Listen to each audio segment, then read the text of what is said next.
Hi, I'm Bob Schrupp, physical therapist. I'm Brad Heinrich, physical therapist. And together, we are the most famous physical therapists on the internet. Oh, well, in our opinion, of course, Bob. Brad, I have some bad news for you. Oh, what, Bob? No, what we're going to be testing today, he just looked like he was on his deathbed, didn't he? What we're going to be testing today is, or we're going to talk about, is orthostatic hypotension.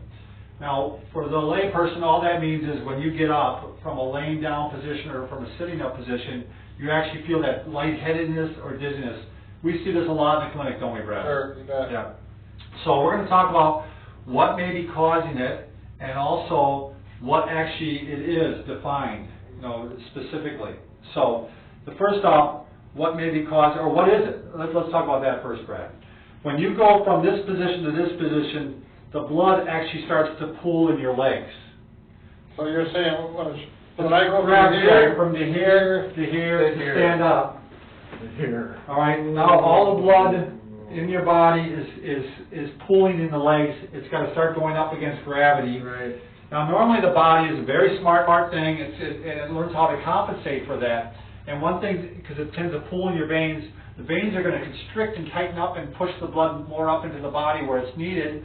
And also your heart rate might increase to help increase and get the blood flowing up to the brain where it's needed. Sure. So you don't have that lightheadedness. If for some reason that's not working as well, that's when you're going to actually get the orthostatic hypotension and a drop in your blood pressure. I think a lot of times a good example is people that have been bedridden for quite a few days. It's very common that they have this because their body is so used to being exactly.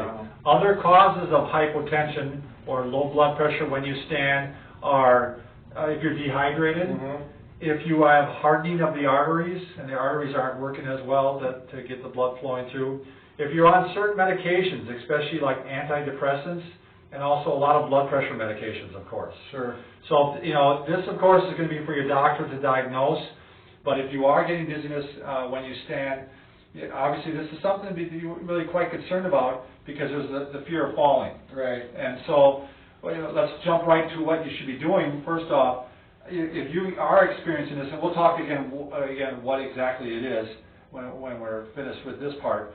But if you are experiencing some hypotension or some dizziness, the first thing you should do is sit on the edge of the bed for a while when you get up. It typically will reside after 30 seconds or so. And then if you stand up, make sure there's something close to you, like a chair, and something to hold on to, Sure. or a chair is behind you so that if you do fall, you just fall back into the chair. The other thing is if you have this on a chronic basis, sometimes they're going to have you get the tight stockings to wear to help prevent the blood from pooling in your legs. Sure. So like a compression stocking. You bet. So Ted hose or something along those jolt stockings or right. something along those lines. All right, Brad. So if we were going to measure you for orthostatic hypotension to see if you have it or not. I just got caught on this, Brad. Oh my God. Isn't that amazing? All right, so I would measure his blood pressure here. I'm not going to actually do it. I would measure his blood pressure here, and then I would have him sit up, and I would measure it here. Right away, right? Right away. Although I saw someone online that said, a cardiologist said you should wait a while. But I'm thinking you should measure it right away. But, all right, then you're going to go ahead and stand up, and we're going to measure the third time. Now, if between laying down and standing up, there's a difference of 20 millimeters of mercury. This isn't going to mean anything to you people. If there's a difference of if you're normally like 140 and you go to 120 over 80, that means you have orthostatic hypotension. You had a drop of 20. Sure. If on the lower number, the smaller number, there's a change in 10 millimeters of mercury. So let's say you were at 90 laying down and you went to 80. Then you may have orthostatic hypotension. Sure. If your heart rate goes up more than 15 beats per minute, you may have orthostatic hypotension. All right, so those three things. Systolic drops more than 20 or more. Diastolic, 10 or more. Heart rate goes up 15 or more. Probably this is going to be done by a professional. This is going to be done by a professional, but just again to give you a little bit of understanding what's going on when you have the orthostatic hypotension. And yeah, this is something you want to see your doctor. This isn't something you want to diagnose yourself or figure out on your own, because it can be extremely complicated. what's going on that's causing your dizziness. I think this is a really good example for people 40 and 50. Their parents may be experiencing with this, and they might be the type of person they don't want to go in to see the doctor, and you're concerned they're going to fall when nobody's around because they get up and they're dizzy.